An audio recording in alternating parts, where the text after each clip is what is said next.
반갑습니다. 드디어 이제 우리가 내신이 아닌, 그렇죠, 고전문학에 관한 부분을 정리할 겁니다. 고전문학, 물론 어렵죠. 여러분이 아마 고등학교 과정에 올라서 가장 어려운 부분이 바로 이 고전문학이 아닌가 합니다. 그래서 이제 제가 쭉 시간별로, 그러니까 시대별로 한번 싹 다 정리해 드릴 거예요. 시대별로 정리를 하면서 작품 한번 싹 다 봐드릴 테니까 너무 부담 갖지 마시고 차근차근 잘 따라와 주시면 되겠습니다. 자, 제일 먼저 우리가 공부해야 될 부분 바로 이 구지가지요. 뿅. 자, 내용 보도록 하겠습니다. 구화 볼 필요 없어요. 여기 잘 기억하셔야 됩니다. 한글 볼 필요 없습니다. 우리 여기 해석을 주로 보시면 됩니다. 왜? 절대 한자만 문제 나올 수 있을 거 아니죠? 한자는 절대 나오더라도 부수적일 뿐, 설마 한자 빗간치 이런 문제 나온다면 그건 정말 거짓말이겠죠. 우리에게 중요한 것은 바로 이 본문입니다. 자, 내용을 봅니다. 구화 거부가 머리를 내밀어라. 내밀지 않으면 구워서 먹겠다. 참 좋지요. 정말 좋은 작품입니다. 그런데 여러분에게 제가 알리고 싶은 건 뭐냐? 고전문학을 잘하는 방식에 대해서 먼저 말씀드릴게요. 작품을 띄워놓은 상태에서 말씀이 좀 그렇습니다만, 여러분이 잘 아셔야 되는 게 뭐냐? 고전문학은요, 여러분 잘 계세요? 제목 있죠? 제목에 대한 부분. 자, 다시 한번 정리합니다. 고전은요, 두 가지를 중심으로 공부하셔야 됩니다. 제일 먼저 제목에 대한 정확한 해석을 하시면 반은 먹어요. 반은 성공합니다. 그 다음에 두 번째, 뭘 기억해야 되느냐? 어렵지 않습니다. 두 번째 우리가 주의해서 봐야 될 건 바로 배경설화입니다. 특히 고대 가요는요, 이 배경설화를 명확히 알아야만 내용 이해가 훨씬 더 빠릅니다. 쉽게 이야기해주면요, 이 내용이 뭐였느냐? 구지가, 제목부터 볼게요. 구지가. 왜 구지란 말이 나왔을까? 9개의 손가락 마디? 아닙니다. 여기서 구지라는 건 구지봉이라는 지명이에요. 지명. 자, 그럼 여기에 관련된 배경사라고 뭐였냐면 예전 가야국이에요. 그죠? 가야국의 부족사입니다. 6부족의 사람들, 많은 사람 부족이 모였는데 자신들을 이끌어줄 왕이 없었던 겁니다. 그래서 이들은 하늘에 기원을 하죠. 우리를 이끌 왕을 보내주세요 라고 어디에 모여서? 구지봉에 모여서 다 같이, 잘 기억하세요. 혼자가 아닌 다 같이입니다. 다 같이라면 당연히 무슨 노래가 되는 거야? 서정이 아닌 집단의 노래가 됐다는 걸 기억할 수 있어야겠죠. 그럼 그들이 부른 노래 한번 보겠습니다. 거부가 머리를 내밀어라야. 그럼 다시 봅니다. 거부가 머리를 내밀어라 그랬지요. 그럼 거북이는 어떤 존재야? 우리의 소원을 들어줘야 될 신령스러운 존재가 되는 겁니다. 신령스러운 존재. 내게 신령스러운 존재 되겠지요. 거부가 뭐라고 있어요? 부르고 있지요. 머리를 내밀어라. 잘 기억하십시오. 머리를 내밀어라 라고 되어 있는데, 제가 방금 뭐라 그랬죠? 이들이 원하는 건 뭐라 그랬습니까? 정말 거북이 머리가 필요합니까? 그게 아니죠. 이들이 원하는 건 바로 누구냐? 왕입니다. 왕을 내어라. 그런데 말투가 어떻습니까? 명령하고 있지요. 내밀지 않으면 가정입니다. 구워서 먹겠다. 위협이죠. 잘 기억하세요. 부름, 명령, 가정, 위협의 순서로 내용 전개가 시작되었다는 거 기억할 수 있어야겠습니다. 자, 그러면서 우리가 또 하나 기억할 게 있습니다. 이 작품 싹 한번 내용을 지우고 살짝 봐주시면, 구지봉이라는 지명, 그 다음에 장소, 거북이와 머리에 대한 존재 정확히 기억을 하셨어요? 그럼 유물의 주제는 무엇이냐? 방금 이야기했잖아. 임금의 강림, 즉 머리의 강림을 기원한다 봐주시면 되겠고요. 이 작품의 의의는 딱 두 가지입니다. 잘 기억하셔야 돼요. 가장 오래된, 잘 기억하십시오. 집단입니다. 집단이에요. 혼자 부른 것이 다 같이 불렀다는 집단의 의미 기억하셔야겠고요. 두 번째, 주술성입니다. 주술이란 게 어려운 게 아니에요. 무엇인가 소원에 대한 내용을 제시했으면 우리는 이것을 다 주술이다 볼 수가 있고요. 여러분이 불렀기 때문에 우리는 이것을 노동요다라고 이야기할 수가 있겠습니다. 이것이 바로 고대 문학, 즉 우리나라 문학의 첫 번째 페이지를 장식하고 있는 구지가에 대한 주된 내용입니다. 지금 보시면 되게 짧고 굵게 나갑니다. 짧게 해요. 자, 다시 한번 고전문학 우리 깊이 할 필요 물론 있으면 좋겠죠. 하지만 여러분이 주의하셔야 될 건 뭐냐? 이제 점차 고전은요, 주간이 부로서 많이 출제됩니다. 주간이 부라는 건 뭐냐? 예문이라든가요, 이런 식의 질문으로 많이 출제가 되기 때문에 주제라는 부분 아시겠습니까? 정확하게 기억해 주셔야 되겠습니다. 자, 그럼 바로 이제 이어서 두 번째 작품을 보도록 하겠습니다. 깨끗이 지어야겠지요. 아이고, 발음이 좀 구리지요. 자, 그 다음 두 번째 작품입니다. 해가입니다. 해가 역시 구지개와 매우 유사합니다. 보세요. 거부가 술을 내놓아라. 남의 안에 빼앗은 죄가 크도다. 네가 만약 이거 바치지 않으면 그물로 잡아서 구워 먹겠다. 자, 그러면 주제는 꺼졌다. 이거 왜 깜짝 놀랐어요? 자, 다시 말합니다. 해가 제목을 볼게요. 해자 무슨 해자야? 그렇죠. 이거 바다 해자입니다. 그러면 이게 왜 나와 있느냐? 잠깐 바다 해자 이 글자가 맞을 거예요? 아닌데? 그냥 이거 편집해 주세요. 이거 뭔가 이상하다. 네, 바다 노래입니다. 어떤 내용이었느냐? 아까 걔네가 왕을 구했죠. 그 왕이 누구냐? 김수로입니다. 개그맨 김수로, 영화배우 김수로가 아닙니다. 가야부의 시주에 김수로 왕이 이제 태어나서 잘 키우다가 이 사람이 부인을 얻었어요. 열나 이쁩니다. 참고로요, 이걸 기억하셔야 돼요.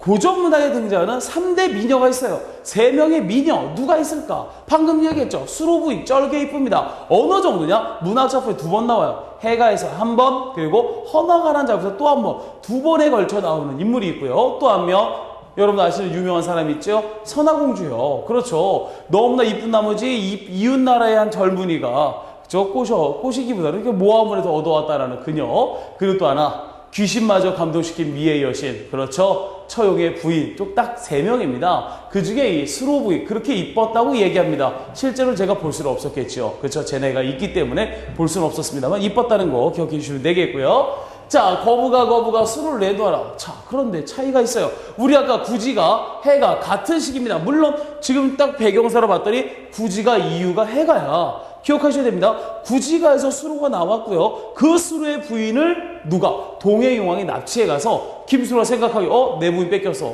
당할 순 없어. 얘들 모아. 가서 다 같이 또 부를 집단의 2번째 노래가 되는 겁니다. 거부가 수를 내놓으라. 그럼 거북이는 누가 되는 거야? 아까와 다르게 잘 기억하세요. 구지가에서는 신령스러운 존재였죠. 하지만 여기서는 어떤 존재야? 동해용왕. 부정적 대상이 되는 거죠. 나를 뺏어간 애잖아. 수로를 내놓아라. 여기서 수로는 누구야? 수로 부인이죠. 남의 하나에 빼앗은 죄가 크도다. 이걸 기억하셔야 됩니다. 구지가에서는요, 위협의 이유가 구체적으로 나와 있었나요? 머리 내놔. 안 그러면 굽어버린다? 하지만 여기 그게 아니야. 구체적으로 제시하죠. 너 이 새끼 왜 남의 하나 훔쳐가? 라고 직접 이야기가 제시된 겁니다. 네가 만약 어기고 바치지 않으면 그물로 잡아서 구워 먹겠다. 위협의 이유는 같습니다. 하지만 주제에 엄연한 차이가 있지요. 여기는 수로 부인의 귀환을 기한했다라는 거 기억하실 수 있어야겠습니다. 자, 그러면 여기까지 봤더니 두 작품의 공통점과 차이점을 이야기할 수 있어야겠죠. 공통점 둘 다 한역입니다. 둘 다 한자를 번역했다는 거. 두 번째, 가정이 나왔다죠. 가정, 집이 아닙니다. 만약에 라면이라는 가정의 상황. 그리고 위협 이후에 주술이라는 주술성을 지니고 있다는 걸 기억해 주셔야겠고요. 자, 그럼 차이점은 뭐가 있느냐? 가장 큰 차이, 거북의 의미죠. 뿅. 구지가에서는 신령스러웠죠. 해가에서는 공격의 대상.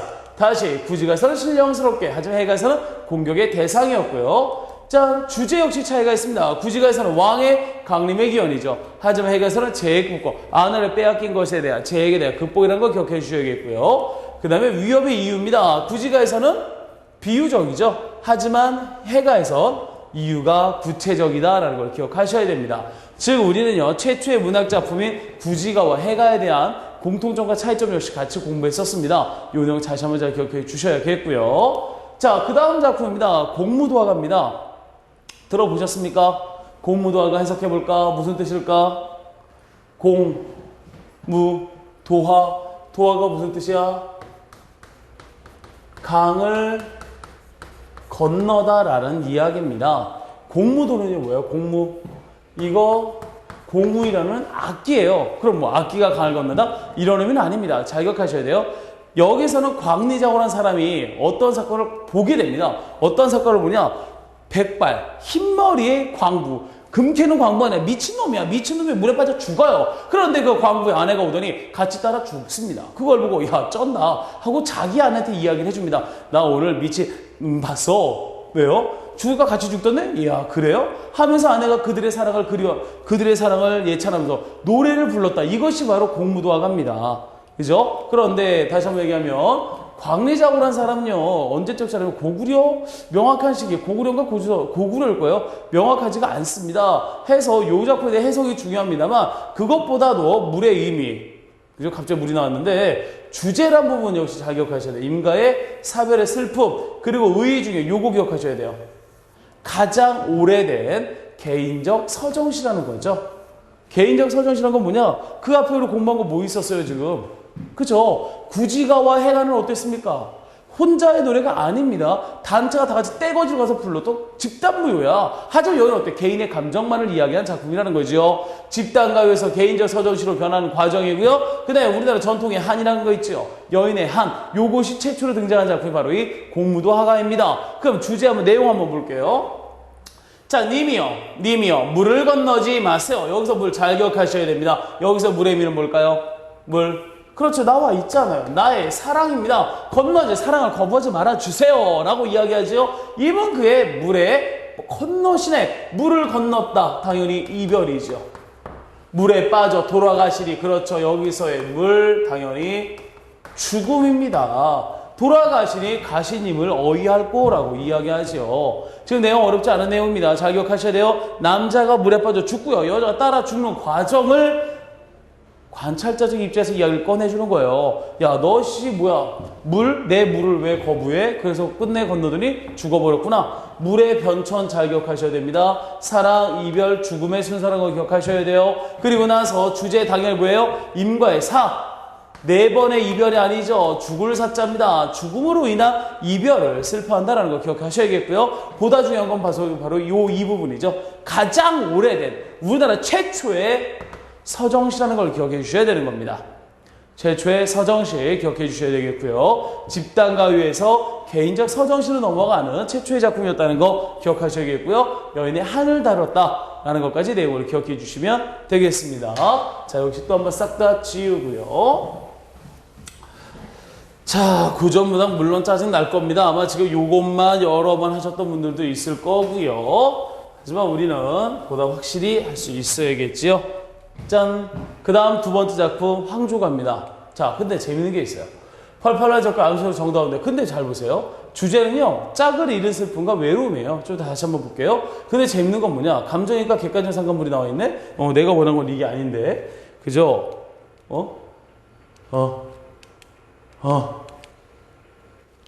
오, 이거 아닌데? You baby.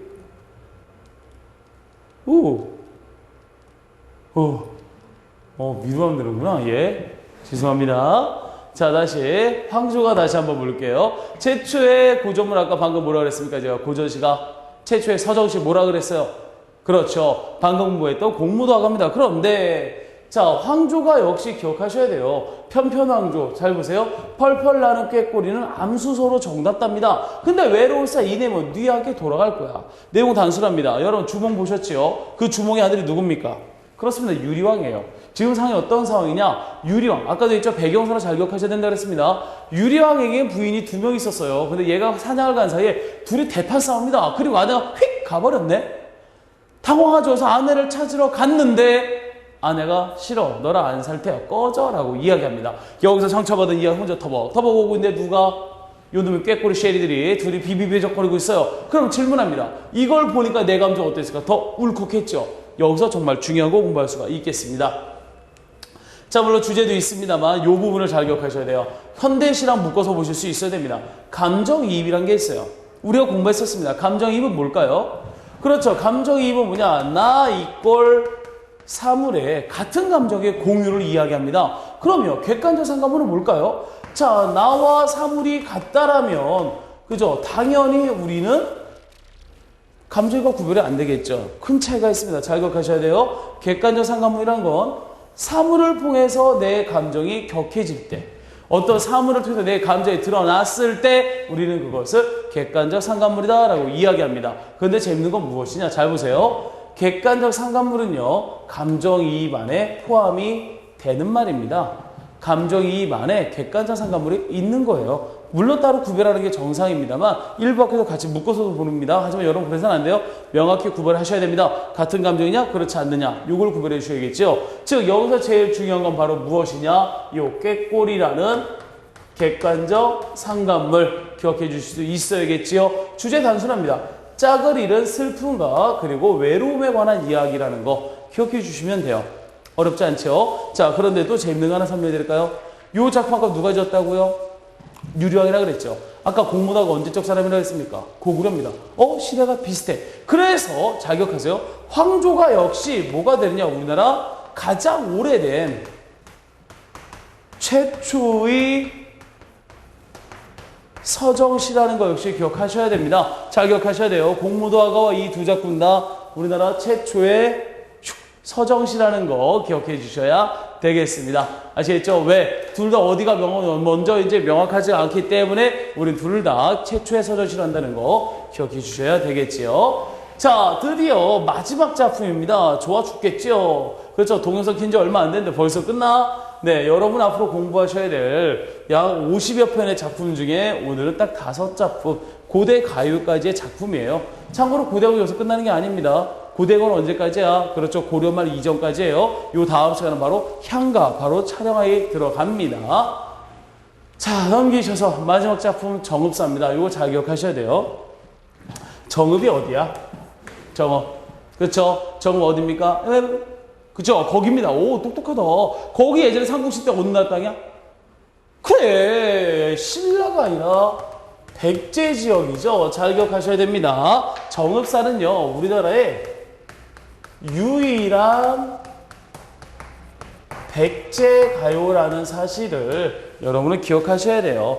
유일한 백제 가요다라는 거 기억해 줄 수 있어야겠고요. 그럼 본문 한번 딱 보겠습니다.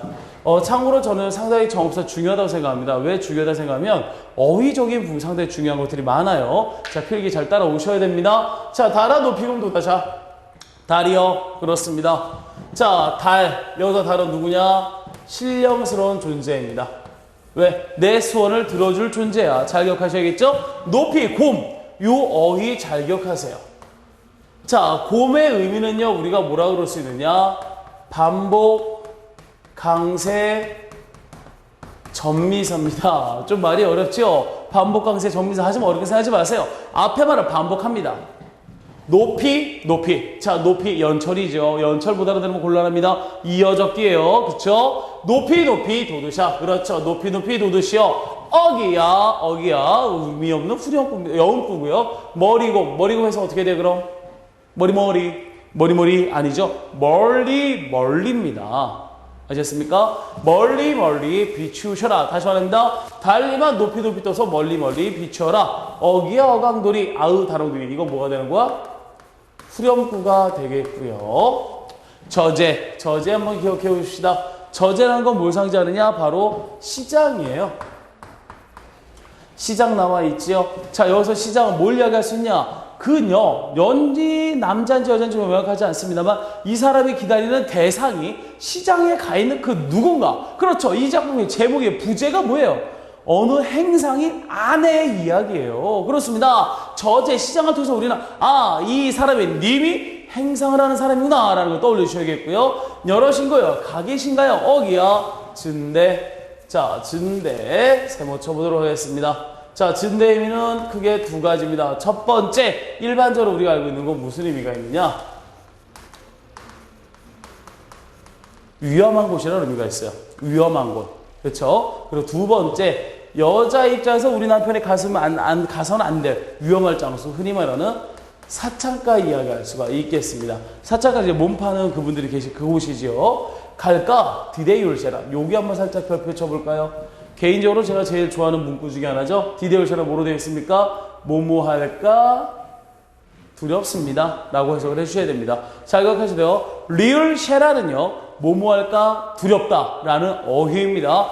곰은요, 반복, 강세, 전미사 기억하셔야겠지요. 자, 갈까? 두렵습니다. 어기야, 어강놀이. 어디다 놓았습니까? 어기야, 내 가는데, 여기서 내는 누구야? 나입니다. 나. 즉, 화자예요.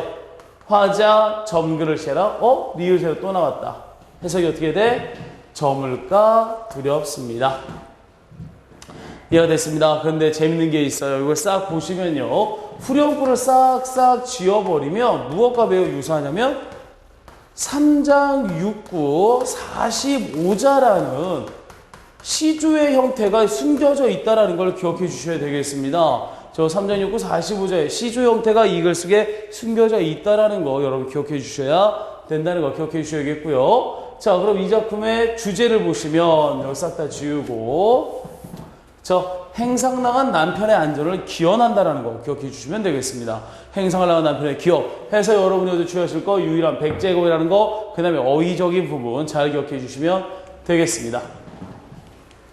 자, 여기 아이고 싹 다 지우고 다시 앞으로 내놓을까요? 자, 여기까지 해서 이제 우리가 고대가요의 5작품, 제일 중요한 5작품에 대한 수업을 마무리할 겁니다. 다시 한번 해봅니다. 우리 딱 5작품 배웠어요. 처음에 배운 게 뭐 있었습니까? 최초의 문학작품이 구지가입니다. 그 다음에 해가예요. 둘의 공통점과 차이점 명확히 기억하셔야겠고요. 그 다음에 두 번째가 아니라 이제 세 번째 배운 게 뭐 배웠습니까? 그렇죠? 공무도화가와 황조가 배웠습니다. 최초의 서정시 작품들이고요. 그 다음에 이제 5번째 배운 게 뭐예요? 그렇죠? 정읍사라는 유일한 백제가요입니다. 자, 여기까지요. 고대가요라고 했던 그 통일신라까지, 정확히 말하면 고려 이전까지의 문학 중에 가장 대표적인 작품 5가지입니다. 요게 이제 고대가요 파트 1이 될 거고요. 파트 2는 신라시대, 그렇죠? 여전히 고대가요의 향가에 대한 부분들을 같이 정리하도록 하겠습니다. 무척 짧은 시간입니다. 정말 짧게 딱 쉽게 정리해놨으니까 절대 부담 갖지 마시고 열심히 해주시기 바랍니다. 나 이제 고전도 수능 문다 왔다? 그건 바보라는 소리예요. 자, 오케이. 여기까지.